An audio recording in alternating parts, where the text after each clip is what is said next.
The parking garage was dark, and Kristine's breath came in ragged gasps as she pulled Jonah behind her.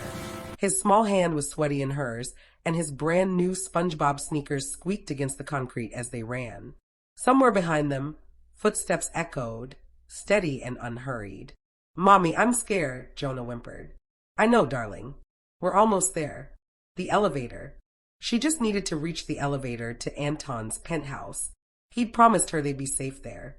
She slammed her palm against the call button, then again, and again with desperate urgency. The footsteps grew closer, and she could hear his breathing growing louder behind them with each passing second. Finally, the elevator dinged loudly as the door slid open. Kristine let out a sigh of relief, but the moment she looked inside, her heart stopped. Inside the elevator stood a figure she knew all too well. Darius stepped out with a smile as slow and cold as an Alaskan winter. "Did you really think that he could save you?" Darius said with a low, menacing chuckle. 3 weeks earlier, Kristine had been just trying to survive one wedding. She had no idea that one dance with a total stranger would put her son in grave danger, expose a millionaire's darkest secret, and force her to choose between safety and the only man who ever made her feel alive. This is how it all started. The wedding was beautiful in that expensive, intimidating way that made Kristine feel like she'd walked into someone else's dream. White roses cascaded from towering arrangements, string lights glittered between oak trees, and everywhere she looked, people laughed in clusters, holding champagne flutes that caught the late afternoon sun. She sat alone at table 17, the furthest from the dance floor, wearing a dress her coworker had lent her and shoes that pinched her toes. She checked her phone yet again. The babysitter had sent 3 photos of Jonah already, one eating dinosaur-shaped nuggets, one building a block tower, and one with his gap-toothed smile taking up the entire screen. Kristine's chest tightened. She should be home with him. She should always be home with him. But Lauren had asked her to come. Lauren, who'd given her the number to the women's shelter when Kristine showed up to her waitress shift 2 years ago with a bruised eye she tried to hide with makeup. Lauren drove her and a sleeping Jonah to a safe house at 2 in the morning and never asked questions. She had literally saved their lives. And so Kristine had come. She owed her that much. She lifted her water glass and tried to look like she belonged. Around her, guests mingled and chatted, their conversations blending into a hum of normalcy she'd almost forgotten existed. A couple at the next table held hands. The woman laughed at something her partner said, her head tipping back, completely unguarded. Kristine couldn't remember the last time she'd laughed like that. Then her gaze traveled, and she saw him, standing near the bar, leaning against a marble pillar, watching her. He didn't make any moves to approach her. All he did was watch her with an expression she knew very well, the one that said he had all the time in the world, and she had nowhere to run. Kristine's hands started shaking. She set down the water glass before she could drop it. Her mind raced. How did he know she was here? She hadn't told anyone except the babysitter. She'd been so careful, but it seemed careful was never enough with Darius. He always found a way. She reached for her purse, fingers fumbling for her phone. Maybe she should leave and try to slip out before she could finish her train of thought. A voice filled the room through the massive speakers. "Ladies and gentlemen, if you'll join me in welcoming our bride and groom to the dance floor for their first dance as husband and wife." Applause erupted, but Kristine's hand froze. Everyone was standing, turning toward the center of the venue where Lauren and Marcus swayed to a song Kristine didn't recognize. She forced herself to clap, forcing a smile onto her face, as well as making a conscious effort to stay still even though every instinct screamed at her to run. When she glanced back toward the bar, Darius was gone. Her pulse hammered because somehow, not knowing where he was way worse. "Would you do me a favor?" Kristine jumped, her head snapping up to see a man standing beside her table. He was tall, wearing a suit that probably cost more than her monthly rent, with dark hair and eyes that held a kind of careful distance, like he'd learned not to let people too close. "I'm sorry," she managed. "What did you say?" "I need you to pretend to be my wife for one dance." Kristine stared at him like he ran mad. "Excuse me," she said in shock. His mouth quirked slightly. "Trust me, I know how that sounds. But my family won't leave me alone tonight. And if I'm dancing with someone, they'll back off. One dance. That's all I'm asking. Kristine glanced around the venue, searching for Darius's face in the crowd.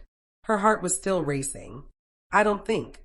The stranger interrupted her before she finished. Whoever that man is who keeps watching you from the bar, he said quietly. If you're uncomfortable, I can have security remove him. Kristine's breath caught. Oh my God, you noticed. I notice everything. He extended his hand. I'm Anton, and you look like you could use an exit strategy as much as me. Kristine hesitated. This was insane. But when she caught sight of Darius emerging from behind a group of guests, moving toward her table with that predatory patience, she made a choice. She took Anton's hand, immediately noticing how warm and steady his grip was. He led her onto the dance floor as a slow song began to fill the entire space, making the other couples press closer together. Kristine's body was rigid with tension. Relax, Anton murmured, positioning one hand at her waist, keeping a respectful distance. You look terrified. We're supposed to be married, remember? This is a mistake, Kristine whispered. Probably, but it's too late now. His eyes flicked over her shoulder. Your ex is watching us, and here comes my father. Brace yourself. An older man with silver hair and a face like carved stone appeared beside them. He looked at Kristine with undisguised surprise, then at Anton with what would be best described as a mix of disapproval and rage. Anton, the man said, I didn't know you were bringing someone. That's because I don't answer to you anymore, Richard. Anton's voice was pleasant, but his hand tightened slightly at Kristine's waist. Kristine, this is my father. And Dad, this is Kristine, my girlfriend. The lie rolled off his tongue so smoothly that Kristine almost believed it herself. Richard's eyes narrowed. How unexpected. And how long have you two been seeing each other? Long enough, Anton replied. Now if you'll excuse us, we're dancing. He turned them smoothly away, leaving Richard standing alone. Kristine could feel the older man's gaze boring into her back. Sorry about that, Anton said. My family has a talent for ruining moments. I don't understand why you're doing this, Kristine said. You don't even know me. No, but I know what it looks like when someone's afraid. His eyes met hers, and something in them made her chest tighten. Not pity, but recognition. And I know what it's like to be alone in a room full of people. They moved in silence for a moment, the music swelling around them. Kristine's fear began to ebb, replaced by something stranger, a sense of safety she hadn't felt in years. Anton's presence was solid and surprisingly grounding. He didn't ask questions or push. He just held her like she mattered. When the song ended, he didn't immediately let go. Thank you, he said quietly. That was the first honest interaction I've had with anyone here. Kristine surprised herself by almost smiling. You told me to pretend to be your wife. That's not exactly honest. No, but it felt more real than anything else tonight. Anton released her hand, reluctantly. Can I buy you a drink? A real one this time, not just for show. Kristine glanced toward the bar. No sign of Darius. I should probably go. Stay. Anton's voice was soft but certain. Please, at least until your ex leaves. I saw him watching you, and men like that don't give up easily. Kristine's defenses cracked. How do you know what kind of man he is? Anton's jaw tightened. Because I've spent my entire life around predators. He said coldly, they wear expensive suits and smile at parties, but I know what they are. And I know you're not safe alone right now. Kristine wanted to argue. She wanted to insist she could take care of herself, that she didn't need some stranger's protection. But the truth was she was exhausted. She was so tired of being strong and vigilant, carrying everything alone. One drink, she heard herself say. Anton's expression softened. One drink. They moved to a quieter corner of the venue, away from the dance floor and the crowd. Anton ordered her a wine she couldn't pronounce and himself a whiskey neat.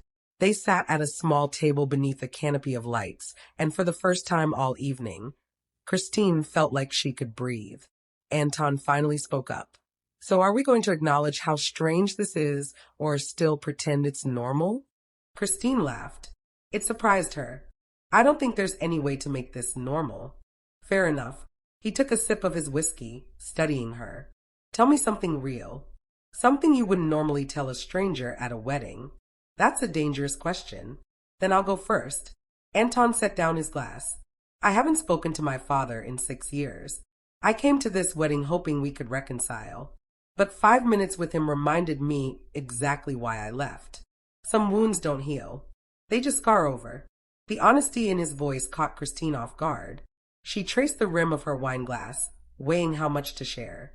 Finally, she said, I have a 4-year-old son named Jonah. He's the reason I get up every morning. And the man you saw watching me is his father, Darius. Anton's expression darkened. Is he the reason you look over your shoulder every 30 seconds? Kristine nodded, her throat tight. I left him 2 years ago. Got a restraining order. But somehow he still finds ways to be around. He's smart about it and never violates the order technically. He just... She trailed off, unable to articulate the constant, suffocating presence of him.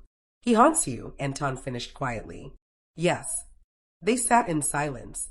Kristine expected judgment, or pity, or worse, the kind of well-meaning advice people always gave when they didn't understand. Do you have a good lawyer? Have you tried therapy? Just ignore him. But Anton said none of those things. Instead, he asked, what do you need? The question was so simple, yet so direct. So much so that Kristine's eyes stung. I need him gone. I need my son to be safe. I need to stop looking over my shoulder. She laughed bitterly. I need things I can't afford. Anton cleared his throat before saying, what if you could afford them? Kristine looked up sharply. How? Anton leaned forward, his gaze intense. I meant what I said earlier. I noticed things, and I noticed that you're fighting alone. But what if you didn't have to? I can't ask you for money. Kristine sighed. I don't even know you. You're not asking. I'm offering. Anton pulled out his phone, scrolling through contacts. I know the best family lawyer in the state. She owes me a favor. Let me make a call. No, Anton, this is... He cut in quickly. Too much? Too fast. He met her eyes. Maybe. But I've spent 6 years building a fortune that I don't even need, surrounding myself with things that don't matter. So let me do something that does. Kristine's hands trembled. This was insane. She knew for a fact that you don't just accept help from strangers, and you certainly don't let people into your life this quickly. It was dangerous, but then she thought to herself and came to the realization that staying alone was far more dangerous. Why? She whispered. Why would you help me? Anton was quiet for a long moment. Then he said, because 6 years ago, my own father controlled every aspect of my life. He manipulated and gaslit me for so long. And when I finally fought back, he turned my entire family against me. I walked away with nothing. He paused, his voice rough. I rebuilt my empire again, becoming far more successful than anyone would have ever thought possible. But I remember what it felt like to be powerless.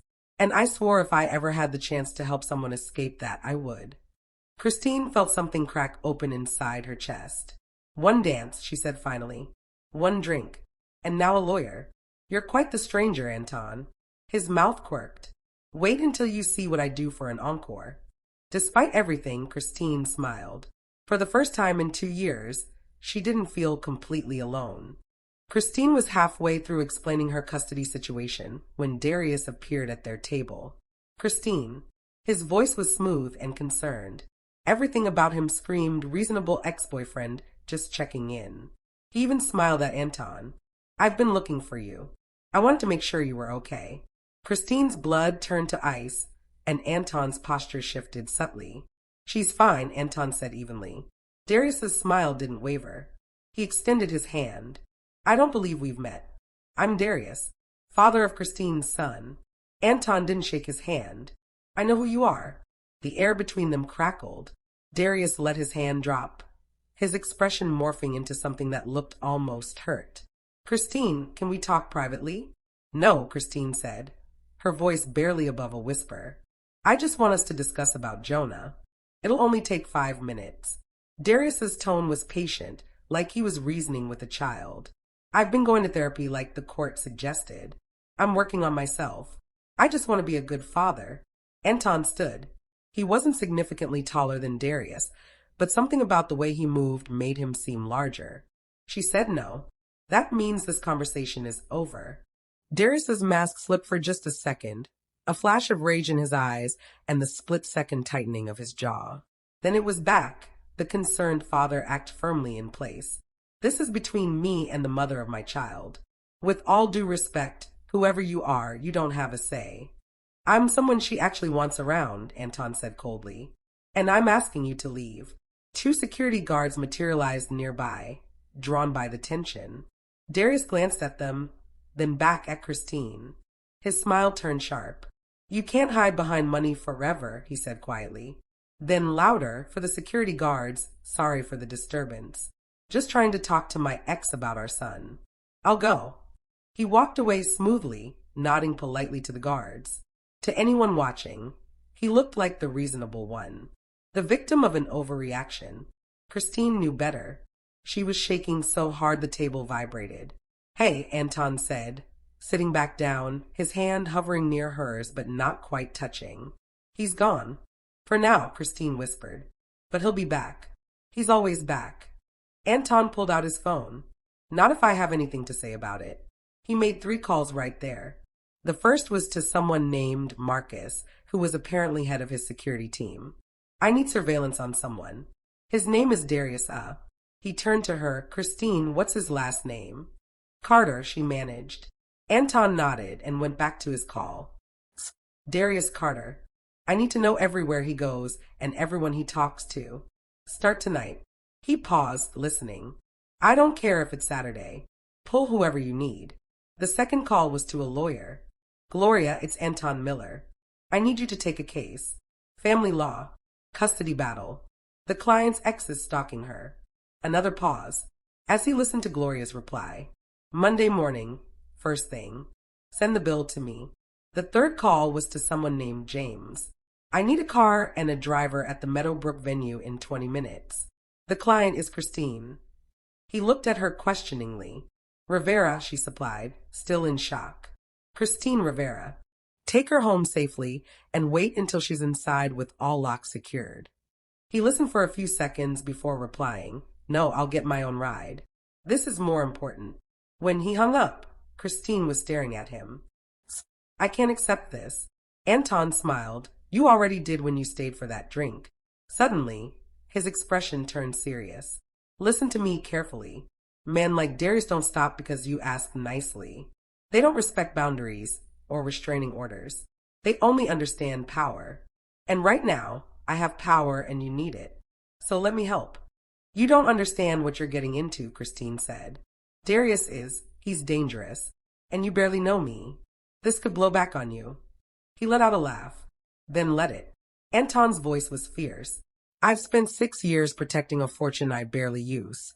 And keeping everyone, my family included, at arm's length, all because I was afraid of being vulnerable again. Maybe it's time I stopped hiding. Kristine felt tears threatening to fall. She blinked them back, taking a deep breath before talking again. Why are you doing this? Because someone should have done it for me. Anton's jaw tightened. Because I spent years under my father's control and no one intervened. Because I'm tired of standing by and doing nothing. He met her eyes. And because in the last hour you've made me feel more human than I have in 6 years. The words hung between them, raw and honest. Kristine didn't know what to say. She'd spent so long fighting alone that accepting help felt like admitting defeat. But she was so tired. And Jonah deserved better than a mother running on fumes. One condition, she said finally. Name it. If this gets dangerous, if Darius comes after you, you walk away. No heroics. Jonah needs me alive more than he needs a lawyer. Anton's expression softened. Deal. Though I reserve the right to define dangerous. Despite everything, Kristine almost smiled. The next morning, Kristine woke to 17 missed calls. Her heart lurched until she saw they were all from the same number. A number she didn't recognize. Then a text came through. This is Gloria Reeves, the attorney Anton Miller contacted on your behalf. I've reviewed the preliminary information. We need to meet today. I've cleared my Sunday schedule. Let's say my office at 2 p.m. I've attached the address. This is urgent. Kristine sat up in bed, her mind spinning. Jonah was still asleep, his small body curled against her like he always did on weekend mornings. She ran her fingers through his dark curls, trying to steady her breathing. It took her a moment to wrap her head around the fact that this was real. This was actually happening. She texted back a simple, "I'll be there," and then stared at her phone for a long moment before opening a new message to Anton. "Thank you" seemed inadequate. "You changed my life" seemed dramatic. Finally, she settled on, "I don't know how to thank you." His response came within seconds. "Don't thank me yet. Just show up for that meeting. Gloria is intense, but she's the best." Kristine fed Jonah breakfast, chocolate chip pancakes, because it was Sunday and she needed the comfort, then called the babysitter. By 1:30, she was dressed in the nicest outfit she owned that wasn't the borrowed dress, standing outside a glass-fronted office building in the financial district. Gloria Reeves was a woman in her 50s with silver-streaked hair, sharp eyes, and a handshake that could crack bones. She got straight to business. Restraining order filed 2 years ago. 3 violations, none prosecuted because you didn't have the resources to push. 2 custody hearings where you represented yourself. Child support payments sporadic at best. Gloria looked up from the file. "He's been terrorizing you and getting away with it." Kristine nodded, her throat tight. "Well, that ends now." Gloria leaned forward. "Here's what we're going to do. We file for full custody with 0 visitation rights. We document every interaction, every violation, every threat. We get a private investigator to track his movements, and we push the DA to prosecute the restraining order violations." "How much will this cost?" Kristine asked quietly. "Anton is covering costs. Don't argue with me about it. I already tried to talk him out of it, and he was annoyingly insistent." Gloria's expression softened slightly. "Look, I don't know what your relationship is with him, and frankly, it's none of my business. But I've known Anton Miller for 5 years. He doesn't help people. Ever. The fact that he's helping you means something. Don't waste it." Kristine felt heat creep into her cheeks. "It's not like that. We just met yesterday." Gloria scoffed. "He sure works fast." She then proceeded to pull out a legal pad. "Now tell me everything. Start from the beginning. And I mean everything. The things you're ashamed of, the things you think make you look bad. I can't defend you if I don't know what we're up against." For the next 2 hours, Kristine told her story. The early days with Darius when he was charming and attentive. The slow escalation, where he started checking her phone, questioning her friends, isolating her from family. The first time he grabbed her wrist hard enough to bruise. The first time he shoved her into a wall. The pregnancy that both trapped her and gave her a reason to finally leave. She told Gloria about the shelters, the court dates where she represented herself because legal aid was overbooked, the nights she couldn't sleep because every sound made her think Darius had found them, the job she lost because he showed up at her workplace too many times, the friends who stopped calling because they were tired of the drama. Gloria took notes without judgment, her pen scratching across paper. When Kristine finished, Gloria was quiet for a long moment. "You should have full custody within 3 months," she said finally. "The restraining order will be upgraded to a permanent order of protection. And if Darius violates it, he will go to prison. I'll make sure of it." Kristine's vision blurred. "Really?" Gloria nodded in acknowledgement. "I promise," she said in a firm voice. "But Kristine, you need to understand something. This is going to get worse before it gets better. When men like Darius feel their control slipping, they escalate. You need to be prepared." "I know," Kristine whispered. "Good, because I need you sharp." Gloria handed her a business card. "This is my personal cell. You call me day or night if anything happens. And I mean anything. If he shows up, if he calls, if you even think you see him. We document everything." Kristine took the card with shaking hands. As she stood to leave, Gloria added, "One more thing. Anton Miller doesn't do anything without a reason. If I were you, I'd figure out what his reason is. Men with that much money don't just help people out of kindness." The words planted a seed of doubt that Kristine couldn't quite shake as she left the office. What did Anton want? Why was he really helping her? She was so lost in thought that she almost didn't notice the black sedan parked across the street. She almost didn't see Darius sitting in the driver's seat, watching her leave Gloria's building. Their eyes met through the windshield. He smiled and raised his phone to his ear, never breaking eye contact. Kristine's blood turned to ice. He was calling someone, maybe reporting her movements. Or worse, calling to warn her that he knew exactly what she was doing. She turned and walked quickly toward the bus stop, hands shaking so badly she could barely grip her purse. Her phone buzzed. Unknown number. Against her better judgment, she answered. "You're getting lawyers now, huh?" Darius's voice was soft, almost amused. "That's cute, Kristine. Really. But you and I both know how this ends. I'm his father. Courts love fathers these days, especially ones who've cleaned up their act." "Leave me alone," Kristine said, her voice breaking. "You know I can't do that. Jonah's my son too. I have rights." He paused. "Who's the suit, by the way? Your new boyfriend? You definitely move on fast. I wonder what a judge would think about you introducing strange men to our son." "I haven't introduced anyone to Jonah." "Oh, but you will, won't you? And you know why? It's because you're lonely and desperate, and you'll latch onto anyone who shows you attention." His voice hardened. "I know you, Kristine, better than you know yourself. And I know that whatever game you're playing with this rich guy, it's going to end badly. For you." Kristine hung up and immediately blocked the number. Then she called Anton, her fingers fumbling over the screen. He answered on the first ring. "Kristine? What's wrong?" Darius was outside Gloria's office. He was following me. The words tumbled out of her mouth in a rush. "Anton, he knows I met with a lawyer. He knows about you. I knew this was a mistake." "Where are you right now?" Anton asked. "The bus stop on 5th and Grand." "Stay there. I'm sending a car." "No, I can take the bus home." "Kristine." His voice was gentle but firm. "Stay there. Please." She stayed. And 10 minutes later, a sleek black car pulled up. But instead of just a driver, Anton himself stepped out. He took one look at her face and pulled her into a hug without asking. Kristine stiffened for a moment, then collapsed against him, shaking. He smelled like expensive cologne and something warm she couldn't name. Safety, maybe. "It's okay. I've got you," he murmured. "He can't hurt you anymore." Kristine sobbed and replied, "But you don't know that." Anton's jaw tightened as he heard her words. "No, but I'm going to make sure it's true anyway."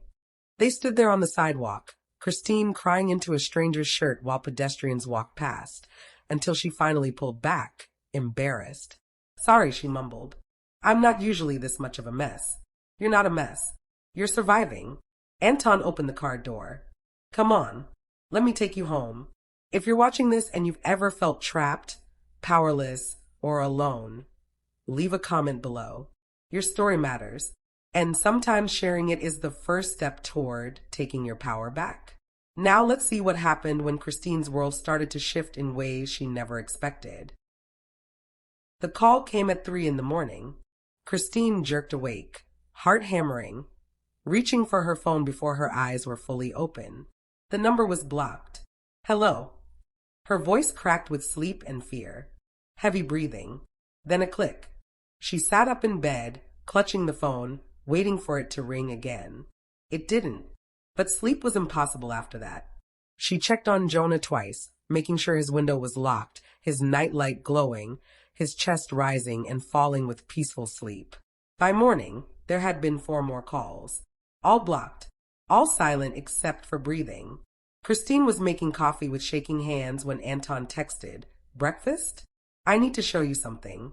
She almost said no. This was getting too intense, too fast. But the missed calls stared at her from her phone screen, and suddenly breakfast with Anton seemed like the safest option in a world that felt increasingly dangerous. She dropped Jonah at preschool and met Anton at a quiet cafe in a neighborhood she couldn't normally afford. He was already there, 2 laptops open, a manila folder thick with papers. "You look exhausted," he said by way of greeting. "Darius called me 5 times last night. Blocked number. Just breathing." Kristine slumped into the chair across from him. "Gloria said to document everything. But what am I supposed to document?" He didn't say anything. Anton's jaw tightened. Marcus traced the calls. They came from a burner phone purchased 3 days ago at a gas station in your neighborhood. No cameras. Of course not. Kristine rubbed her eyes. He's always careful. Not careful enough. Anton turned one of the laptops toward her. "This is what I wanted to show you. My investigator pulled Darius's financial records. Kristine stared at the screen. Bank statements, credit card bills, payment histories. How did you get these? Don't ask questions you don't want answered. Anton pointed to a highlighted transaction. 2 weeks ago, Darius received a wire transfer for $50,000. Source unknown. Kristine's stomach dropped. 50,000? Darius doesn't have that kind of money. He can barely make child support payments. Exactly. So where did it come from? Anton pulled up another document. He's been spending it fast. New apartment in a better neighborhood. New car. Paid off some gambling debts. And this, he pointed to a recurring charge. He hired a lawyer. An expensive one. He filed a counter-petition for custody yesterday. The cafe spun around Kristine. What did you say? He's suing for full custody. Claims you're mentally unstable and exposing Jonah to dangerous situations. Anton's voice was carefully neutral. He's arguing that you're involving Jonah with strange men and making poor decisions. He means you, Kristine whispered. Yes, I know he means me. Kristine stood abruptly, nearly knocking over her untouched coffee. I need to go. I need to find a way to fix this. I never should have accepted your help. Now he's going to use you against me and... Kristine, sit down. No, she yelled. Don't you see? This is exactly what he does. He twists everything. Makes me look crazy. Then makes himself look like the victim. Her voice was rising, drawing stares from other customers. And now I've given him ammunition, because I was stupid enough to... To what? Are you going to say accept help?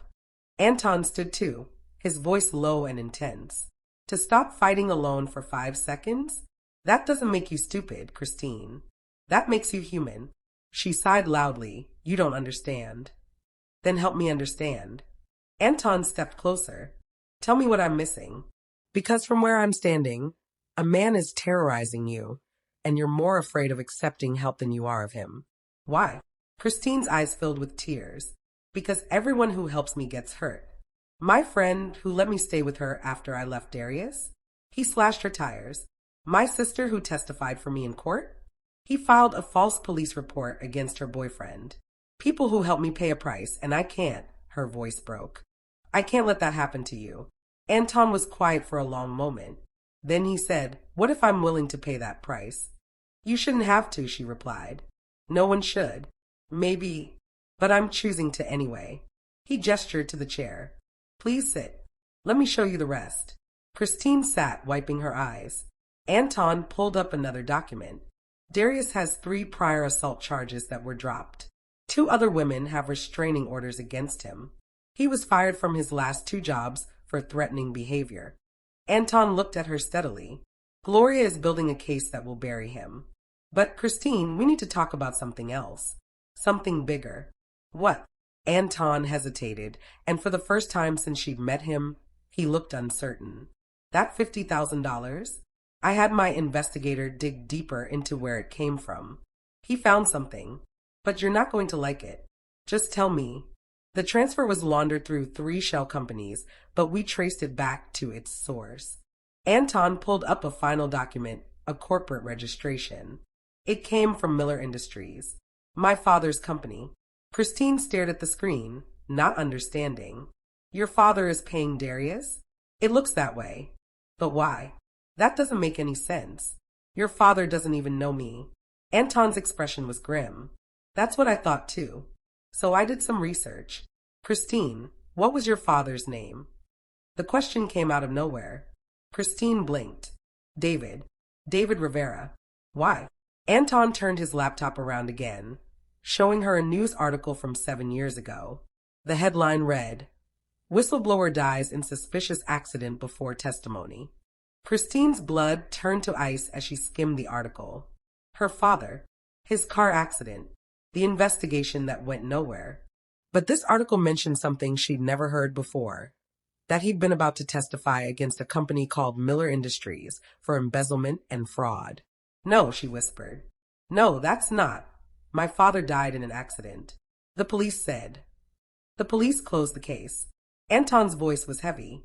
But Kristine, I've spent the last 6 years investigating my father's business dealings. I left because I discovered he was embezzling funds and framing people to cover his tracks. Your father was one of the people trying to expose him. Kristine stood again, backing away from the table.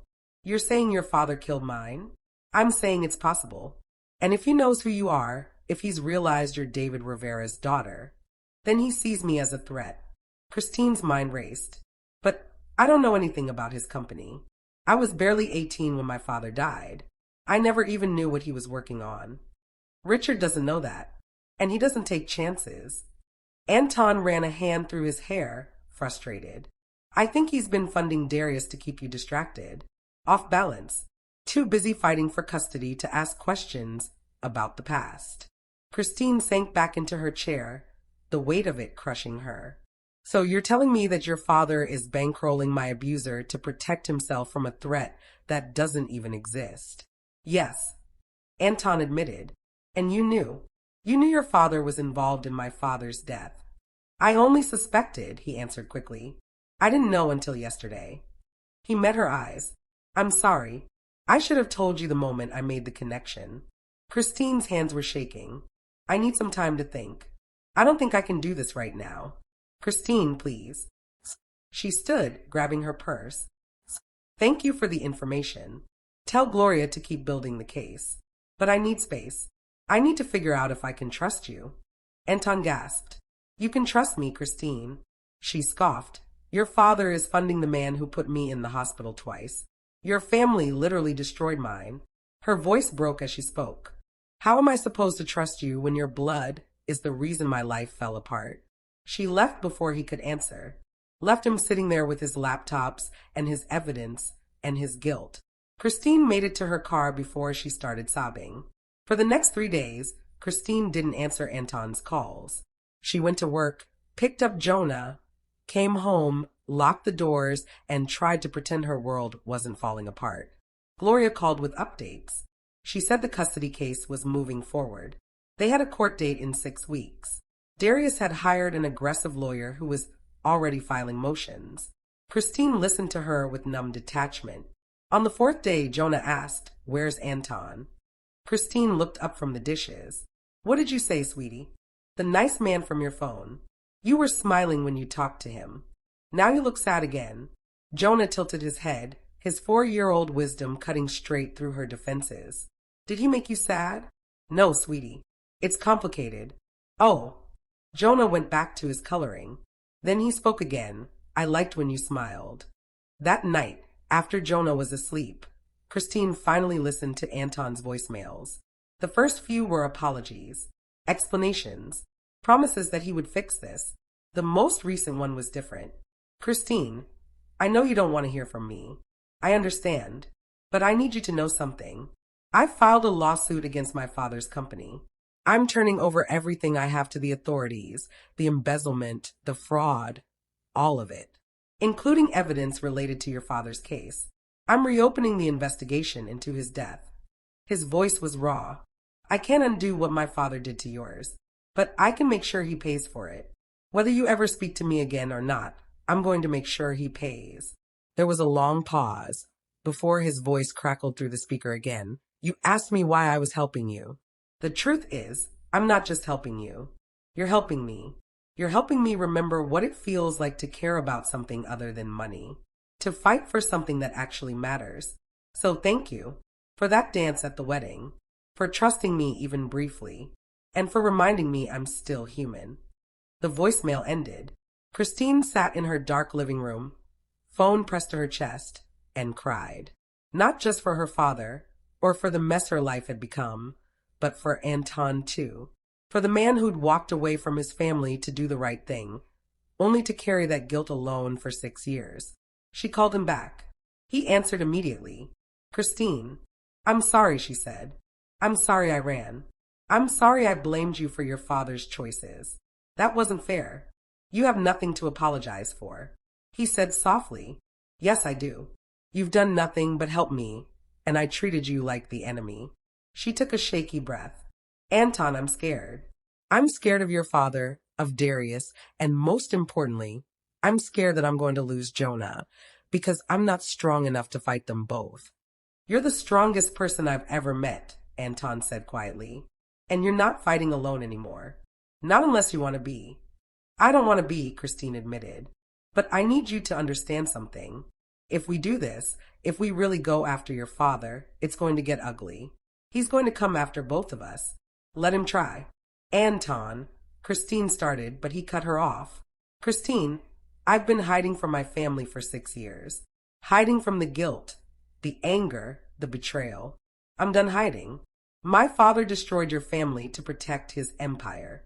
He's funding your abuser to keep you quiet about a threat that doesn't even exist. And he's done it all while pretending to be a respectable businessman. Anton's voice hardened. It's time someone held him accountable. Kristine felt something shift inside her. Not just hope, but something fiercer. Determination. Okay, she said. What's the plan? Gloria is already working on the custody case. But we need more. We need to prove Richard is funding Darius, and we need to connect it to your father's death. I have a forensic accountant going through Richard's records, and I've also hired a private investigator to track Darius's movements. What do you need from me? Kristine asked slowly. I need you to trust me, and I need you to let me move you and Jonah somewhere safer. Richard knows where you live. So does Darius. I have a secure apartment building. I can't afford. I own it. You'd be doing me a favor by occupying an empty unit. Before she could argue, he added, This isn't charity, Kristine. This is strategy. If something happens to you or Jonah, we lose the only leverage we have against Richard. He's counting on you being vulnerable. So let's prove him wrong. Kristine thought about Jonah asleep in the next room. Thought about the blocked calls, the silent breathing, Darius watching from his car. Thought about her father, who died trying to do the right thing. Okay, she said. When do we move? Tomorrow. I'll have movers come in the afternoon while Jonah's at preschool. You won't have to do anything except pack essentials. There was a brief pause before Kristine spoke up again. Anton, she called out softly. Yeah, he answered. Thank you for believing me and helping me, and for making me feel like I'm worth fighting for. His voice was soft when he replied. Kristine, you were always worth fighting for. You just needed someone to remind you. After they hung up, Kristine sat in the darkness for a long time, staring at her phone.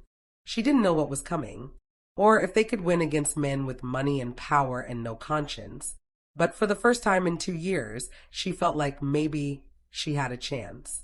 What she didn't know was that across town, in a penthouse office, Richard Miller was making a call of his own. The Rivera woman is becoming a problem, he said coldly, and my son is making it worse. I need you to handle it. Quietly. What about the kid? The voice asked. Richard was silent for a moment. Do whatever you need to do. Just make sure Anton understands the cost of betraying family. The scream tore through the playground before Kristine could process what was happening. She'd been watching Jonah on the swings, her phone in one hand, as she coordinated the move with Anton's team. 1 second Jonah was laughing, pumping his legs. The next, a man in a dark jacket was lifting him off the swing, moving fast toward the parking lot. Kristine's body moved before her mind caught up. She ran, screaming Jonah's name, her phone clattering to the ground. Other parents turned, confused. The babysitter chased behind her. Jonah! Kristine screamed. The man looked back, not Darius, someone she'd never seen, and his eyes were cold, professional. He picked up speed and Kristine's lungs burned. She wasn't going to reach them in time. The man was at a van now, door sliding open. Then a black SUV screeched into the parking lot, cutting off the van. Anton's head of security, Marcus, jumped out with 2 other men. The kidnapper dropped Jonah and ran. Marcus caught him in 3 strides, slamming him against the van. Kristine reached Jonah and collapsed to her knees, pulling him into her arms. He was crying, terrified but unhurt. She held him so tight she was afraid she'd break him, her whole body shaking with adrenaline and terror. Mommy, I was scared, Jonah sobbed into her shoulder. I know, sweetie, I know. You're safe now. Police sirens wailed in the distance. Kristine looked up to see Marcus holding the kidnapper in a professional restraint while the other security guards blocked any escape route. People were filming on their phones. The babysitter was crying, apologizing over and over. Kristine needed her phone. She needed to call Anton. But he was already there, running across the playground toward them. He must have been close by, she thought. He dropped to his knees beside them. Are you hurt? His hands hovered over Jonah, checking for injuries without touching, giving the boy space. Jonah shook his head, still clinging to Kristine. Anton's eyes met Kristine's. I'm sorry. I'm so sorry. We should have had security on him at preschool. I thought the playground would be safe enough with the babysitter, but this wasn't your fault, Kristine said, though her voice shook. This was your father and Darius. Police arrived. Statements were taken. The kidnapper stayed silent, asking for a lawyer. But Marcus had captured everything on his body camera. The attempted abduction, the rescue, all of it. Detective Sarah Chun, who'd been assigned to Kristine's case, pulled her aside. Ms. Rivera, this changes things. This is attempted kidnapping. We can hold him, but unless he talks, we won't know who hired him. It was Richard Miller, Anton said, stepping forward. My father. Detective Chen's eyebrows rose. That's a serious accusation. Do you have proof? Not yet. But I will. Anton's voice was steel. And when I do, I'm handing you enough evidence to put him away for the rest of his life. That night, Kristine and Jonah moved into Anton's secure building. The apartment was beautiful, floor-to-ceiling windows, modern furniture, a bedroom for Jonah with a view of the city. But Kristine barely noticed. She sat on the couch with Jonah curled in her lap, unable to let him go. Anton had given them space, but around 8 p.m., there was a soft knock. Kristine called him in. He stood in the doorway, looking more uncertain than she'd ever seen him. How is he asked. He's finally asleep, Kristine said, stroking Jonah's hair gently. He thinks it was a bad man who wanted his toy truck. Anton moved into the room slowly, sitting in the chair across from them. I've doubled security. There are 2 guards in the lobby, 1 on this floor, and cameras on every entrance. No one will ever near him again. Thank you. Kristine's voice cracked. I keep thinking about what would have happened if Marcus hadn't been there. Anton groaned. Don't go there. How can I not? They tried to take my son. Your father tried to take my son to get to you. Tears streamed down her face. Maybe I should just drop the custody case and disappear with Jonah to somewhere we can start over. That's exactly what Richard wants. For you to run, to be too scared to fight. Anton leaned forward. Kristine, I know you're terrified, but we're close. Gloria has a court date in 2 weeks. The kidnapper's arrest gives us leverage. And I have evidence that Richard wired money to a known fixer 3 days ago. We can connect this to him. And then what? He goes to prison and sends someone else after us? Men like your father don't just give up. No, they don't. Anton's jaw tightened. Which is why I'm not just taking him down legally. I'm dismantling everything he built. His company, his reputation, his power. When I'm done, he won't have the resources to come after anyone. Kristine stared at him. You destroy your own family's legacy? Anton laughed bitterly. It's not a legacy. It's an empire built on fraud and blood money. His voice was quiet but fierce. My father killed your father. He's funding your abuser, and he even tried to kidnap your son. Whatever attachment I had to the Miller name died a long time ago. Kristine was quiet for a long moment, processing. Then she said, I'm scared, Anton. Not just for me or Jonah. For you too. If you go after your father this hard, he's going to retaliate. And I can't lose someone else. You won't lose me. Anton stood, moving to sit beside her on the couch. I'm not going anywhere. Kristine looked at him with confusion in her eyes. This man who'd been a stranger 2 weeks ago and was now risking everything to protect them. Why? Why are you doing all of this? Anton was quiet, his eyes searching hers. Then he said, At that wedding, when I asked you to dance, I was planning to leave right after. To go back to my empty penthouse, my empty life. But then you laughed at something I said, and it was the first real sound I'd heard in years. Everything else at that wedding was performance, but you were the only real thing. He paused. I spent 6 years hiding because I was afraid if I let anyone close, they'd betray me like my family did. But you've been betrayed worse than I ever was, and you still show up every day. You still fight. You still love your son with everything you have. You reminded me what courage looks like. So no, I'm not walking away. Not now. Not ever. Kristine's breath caught. The words hung between them, heavy with meaning they weren't quite ready to name. Jonah stirred in her arms, mumbling in his sleep. The moment passed, but something had shifted. Something that felt like the beginning of something neither of them had been looking for. The custody hearing arrived like a storm Kristine had been watching build on the horizon. She wore her best outfit, her hands shaking as Gloria briefed her one final time in the courthouse hallway. Remember, stay calm. Answer only what's asked. Don't let Darius's lawyer bait you. Gloria's voice was steady and confident. We have the evidence. We have the kidnapping attempt. We have Darius's record. Judge Morrison is fair. We're going to win this. Then Darius arrived. He looked good, clean-shaven, wearing a suit Kristine had never seen before, his expression appropriately somber. His lawyer was a sharp-eyed woman in her 40s who'd clearly been expensive. Behind them, to Kristine's shock, was Richard Miller. Anton, standing beside Kristine, went rigid. What is he doing here? He's listed as a character witness for Darius, Gloria said grimly. They're playing the family card. Successful businessman vouching for a reformed father. That's insane, Kristine whispered. He tried to kidnap Jonah, which we can't prove yet. The kidnapper hasn't talked. Gloria's expression was fierce. But we will. Stay focused. The hearing was brutal. Darius's lawyer painted Kristine as unstable, desperate, involving her son with strange men, and putting him in dangerous situations.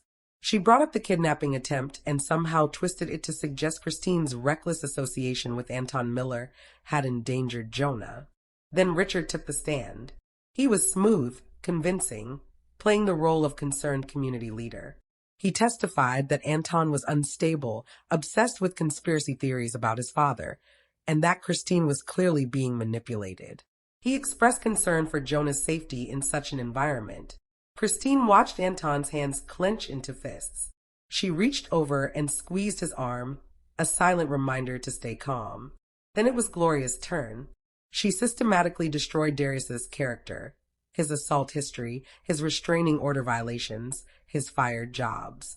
She presented financial records showing the mysterious $50,000 and questioned how an unemployed man could suddenly afford an expensive lawyer. She called the detective to testify about the kidnapping attempt and the ongoing investigation into who hired the kidnapper. She played recordings of Darius's threatening phone calls that Marcus's team had been monitoring. And then, the final blow. Gloria presented evidence that Richard Miller's company had wired money to Darius's account, and that the same company had wired money to the kidnapper's known associate. The courtroom erupted. Richard's face went purple. His lawyer objected frantically. Darius looked panicked. Judge Morrison banged her gavel. Order. I will have order. When the chaos settled, the judge looked at Richard with unconcealed disgust. Mr. Miller, you are dismissed as a witness. I'm forwarding this evidence to the district attorney's office. Bailiff, please escort Mr. Miller from my courtroom. Richard stood, his composure cracking. As he passed Anton, he leaned close and whispered something Kristine couldn't hear. Anton's face went white. The hearing continued, but the outcome was clear. Judge Morrison awarded Kristine full custody with 0 visitation for Darius pending criminal investigation. A permanent restraining order was issued. Darius would face charges for harassment, stalking, and conspiracy. Kristine collapsed into Gloria's arms, crying with relief. Outside the courthouse, reporters swarmed. Gloria handled them while Anton guided Kristine and Jonah to a waiting car. But before they could reach it, Darius broke through the crowd. This isn't over, he snarled at Kristine. You think you won? You took everything from me. My son, my rights. You took everything from yourself, Kristine said, her voice stronger than she felt. I just stopped letting you take me too. Security pulled Darius back as police moved in to arrest him for violating the restraining order. His screams followed them into the car. As they drove away, Jonah asked, Is the bad man gone now? Kristine looked at Anton, who nodded slightly. Yes, baby, she said. The bad man is gone. Anton's jaw tightened, but he said nothing. His knuckles were white against the steering wheel.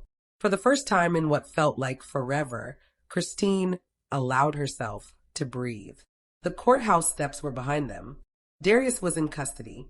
Richard Miller's corruption was exposed. And as the judge had ruled in her favor. It was finally over. Or so she thought. 2 days passed in the blink of an eye, and Kristine moved through Anton's secure apartment like she was learning just how to be human again. She cooked breakfast for Jonah. She read him stories. She even laughed when he spilled juice on the carpet and looked up at her with those big, apologetic eyes. Anton had insisted they stay while the legal proceedings continued. Just until we're certain, he'd said. But Kristine hadn't argued. She should have felt safe. She did feel safe. Until Thursday afternoon. Kristine stood outside Jonah's school, waiting with the other parents as children poured out in a chaotic stream of backpacks and laughter. Jonah emerged with his dinosaur lunchbox, grinning when he spotted her. Mommy. She hugged him tightly and took his hand. They walked toward the car, Jonah chattering about the finger painting he'd made in art class. That's when she felt it.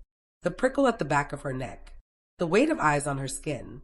Kristine froze mid-step and glanced over her shoulder. Parents milled about. A crossing guard waved traffic through. A black car idled at the curb across the street, engine running.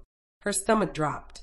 When they noticed the windows were tinted, but she could feel someone watching from inside. Mommy. Jonah tugged her hand. What's wrong? Nothing. Sweetie, get in the car. She fumbled with the door handle, her hands suddenly clumsy, her pulse hammering in her ears. Jonah climbed into his booster seat, and she buckled him in with shaking fingers. Mommy, you're hurting me. Sorry. She forced herself to slow down, to breathe. It's okay. We're okay. She slid into the driver's seat and started the engine. In the rearview mirror, the black car pulled away from the curb, and followed. Kristine's breath caught. She turned left at the next intersection. The car turned left. She sped up. It sped up. Mommy, why are we going so fast? It's fine, Jonah. Mommy just forgot something. Her mind raced. She couldn't go home, not if someone was following her. She couldn't lead them there. But where else? Anton. She grabbed her phone from the cup holder and dialed his number, eyes flicking between the road and the rearview mirror. The black car was still there, 2 car lengths behind. The call rang, and rang, and rang. Come on, Anton, pick up. Voicemail. Damn it. She hung up and tried again. Still nothing. Panic clawed at her throat. She made a sharp right turn, tires squealing, and Jonah yelped. Mommy, I'm sorry, sweetie, I'm so sorry. The black car made the turn behind her. Kristine's hands were slick with sweat. She couldn't think or breathe. All she knew was that she had to get somewhere safe. Somewhere with security. Somewhere like the penthouse, she gasped. If she could just get there. If she could just reach the elevator. She pressed the gas pedal harder and wove through traffic, ignoring the angry honks. The black car stayed on her tail like a shadow. 5 more blocks. 4. 3. She careened into the parking garage entrance, the gate barely lifting in time, and the black car screeched in behind her. Kristine slammed on the brakes and threw the car into park. Jonah, come on. She yanked open the back door and unbuckled him, pulling him into her arms. He was crying now, clinging to her neck. Mommy, what's happening? It's okay, baby. We're going to be okay. Kristine ran. Her feet pounded against the concrete, echoing in the cavernous garage. The elevator was 50 feet away. 40. 30. Behind her, a car door slammed.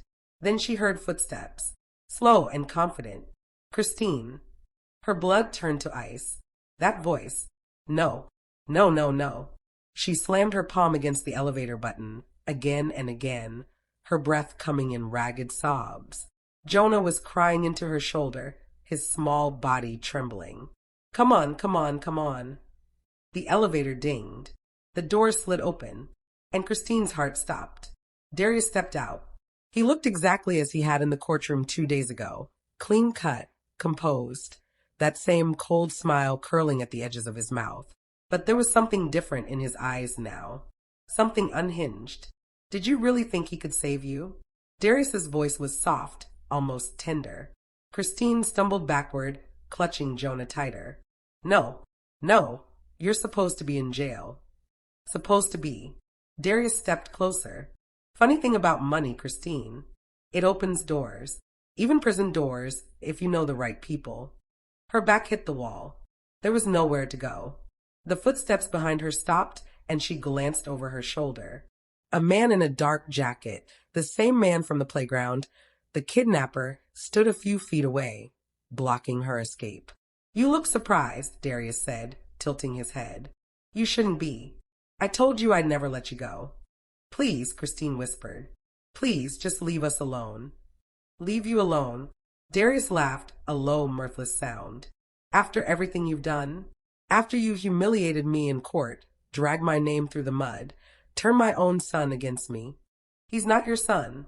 The words tore out of her before she could stop them. "You never cared about him. You only want to hurt me." Darius's smile vanished.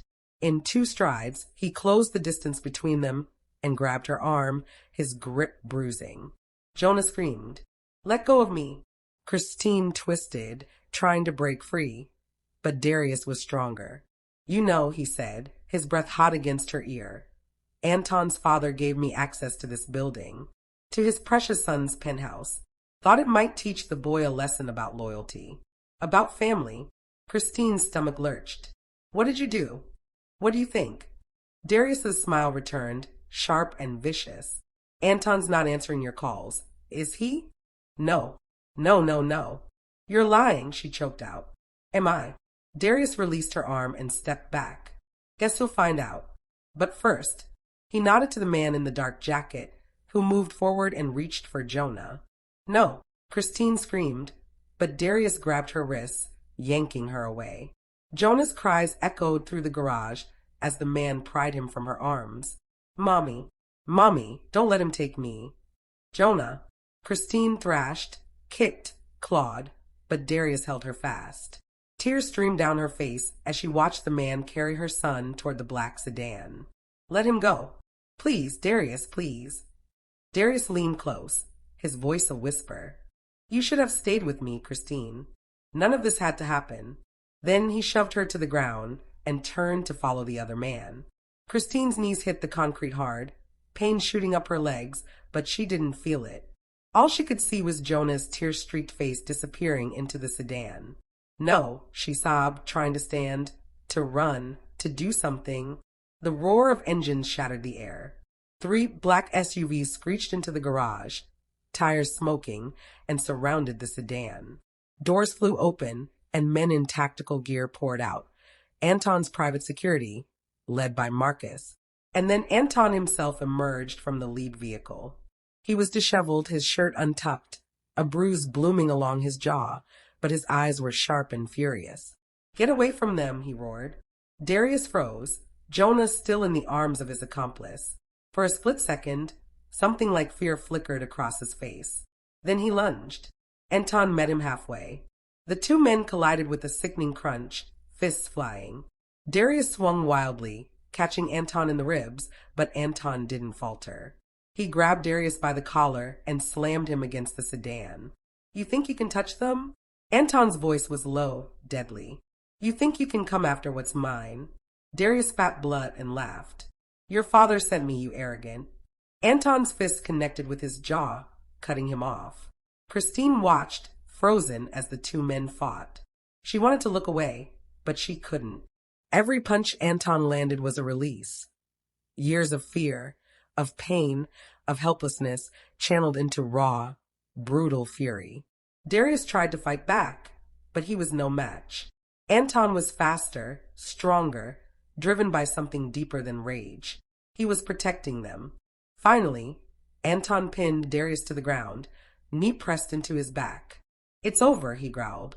Marcus and his team moved in, hauling Darius to his feet and cuffing him. The accomplice was already restrained, Jonah safe in another guard's arms. "Mommy." Kristine's legs gave out, but Anton was there. He caught her before she hit the ground, pulling her into his arms. "I've got you," he murmured. "I've got you." She clung to him, her body shaking with sobs. "Jonah, he's safe. Look." Marcus brought Jonah over, and Kristine reached for her son with trembling hands. He buried his face in her neck, crying, and she held him like she'd never let go. Anton's hand rested on her back, steady and warm. It's over, he said again, quieter this time. He's not coming back. Kristine looked up at him, her vision blurred with tears. Your father is going to pay. Anton's jaw tightened. For all of it. In the distance, sirens wailed. Marcus's team loaded Darius and his accomplice into separate vehicles, secured this time with reinforced restraints and armed escorts. Darius didn't look back. As the SUVs pulled away, Kristine finally let herself believe it. It was over. The bad man was finally gone. 3 months later, Kristine stood in her new design studio, a small space in a converted warehouse that Anton had helped her lease. Sunlight poured through industrial windows, illuminating her first major client project spread across her desk. Jonah played in the corner with blocks, humming to himself. He was different now, lighter, louder, more like a normal 5-year-old. The nightmares had mostly stopped. Her phone buzzed. A news alert. Richard Miller's sentenced to 15 years for embezzlement, fraud, and conspiracy. Kristine read the article. Anton's evidence had buried his father. The company was being liquidated, assets seized. Richard's wife had filed for divorce. His name was ruined. There was a quote from Anton at the end. Justice doesn't erase the past, but it ensures the future will be different. That's enough. The studio door opened. Anton walked in carrying coffee and a bag from the bakery Jonah loved. He'd become a constant presence in their lives, not intrusive, just there. Taking Jonah to the park. Helping Kristine with business plans. Being the kind of steady she'd never known she needed. Mama, Anton brought donuts. Jonah ran to him, and Anton scooped him up easily now, the initial awkwardness long gone. Just one before dinner, Kristine warned. 2, Jonah negotiated. 1.5, Anton compromised with a grin. Kristine watched them, something warm and terrifying blooming in her chest. Over the past months, they'd never defined what this was. They were too busy healing, building, surviving. But it was there. In the way Anton looked at her when he thought she wasn't watching, in the way Jonah called him whenever something exciting happened, in the way Kristine had stopped feeling like she was drowning alone. After Jonah was occupied with his donut and blocks, Anton approached her desk. So he said, I have something to tell you. Kristine's stomach dropped. Here it was, the moment he'd realized this was too much, that they were too complicated, that he needed to move on with his life. I bought a house, Anton continued. Nothing crazy. 3 bedrooms, backyard, good school district. Space for an office for you. A real bedroom for Jonah. He paused. I was thinking maybe you and Jonah would want to see it. Maybe consider it. As a place to live. With me. Kristine's breath caught. Anton. I know it's fast. I know we haven't even officially dated or talked about what this is. But Kristine, I've spent 3 months watching you rebuild your life, and all I can think is that I want to be part of it. Not as your savior or your protector, just as someone who loves you, who loves Jonah, who wants to build something real with you both. He took her hand. I'm not asking you to marry me or make any huge decisions. I'm just asking if you want to try. Together. Kristine's eyes filled with tears. I'm still broken in places. I'm still scared sometimes. I still wake up thinking I hear Darius outside my door even though he's in prison. I know. I'm still working through my own damage too. We can be broken together. We can be scared together. Anton squeezed her hand. We don't have to be perfect, Kristine. We just have to be willing to try. Kristine looked at Jonah, happily playing with blocks, safe and loved and free. She looked at Anton, this man who'd walked into her life, at a wedding and somehow become her family. She thought about her father, who died fighting for what was right, and hoped he'd be proud of the woman she'd become. Okay, she said. Let's try. Anton's smile was like sunrise. He pulled her close, and Kristine let herself lean into him, let herself believe that maybe, just maybe, they'd already made it through the worst. That the future could be different. That she deserved this happiness. Jonah looked up from his blocks. Are we going to Anton's new house? Maybe, Kristine said, laughing through tears. Does it have a swing? Anton pretended to think. Actually, yes. And a treehouse. Jonah's eyes went wide. Can we go now? Tomorrow, Kristine promised. We'll go see it tomorrow. That night, after Jonah was asleep, Kristine and Anton sat on her apartment balcony, watching the city lights. They didn't talk much. They didn't need to. Everything that mattered had already been said. But as Kristine leaned against Anton's shoulder, his arm warm around her, she realized something. She'd come to that wedding alone, afraid and trapped. She'd left with a future she never expected. Not because a millionaire saved her, but because she'd finally saved herself. And along the way, she'd saved him too. Sometimes the most important dance isn't the first one. It's the one where you finally stop pretending. Where you let someone see your scars and your strength and your hope. Where you take a chance on something real. Kristine and Anton had taken that chance. And they were just getting started. 6 months after moving into the house with the swing and the treehouse, Kristine received a letter.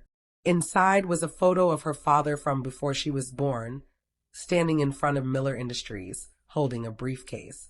On the back, in her mother's handwriting, he believed truth was worth fighting for. He'd be proud of you. Kristine put the photo on her desk in her studio, right where she could see it every day. A reminder that courage runs in families. That standing up to power matters. That love, the real, messy, complicated kind, is worth every risk. And when Anton walked into her studio that afternoon with Jonah on his shoulders, both of them laughing about something silly, Kristine knew her father would indeed be proud. She was finally home. If this story reminded you that you're stronger than your worst day, that help can come from unexpected places, and that healing is possible even when everything feels broken, do me a favor. Hit that subscribe button. Share the story with someone who needs to hear it. And remember, your story isn't over yet. The best chapters might still be unwritten. Drop a comment below telling me what moment in this story hit you hardest. I read every single one, and your words matter. Until next time, keep fighting for your happy ending. You deserve it.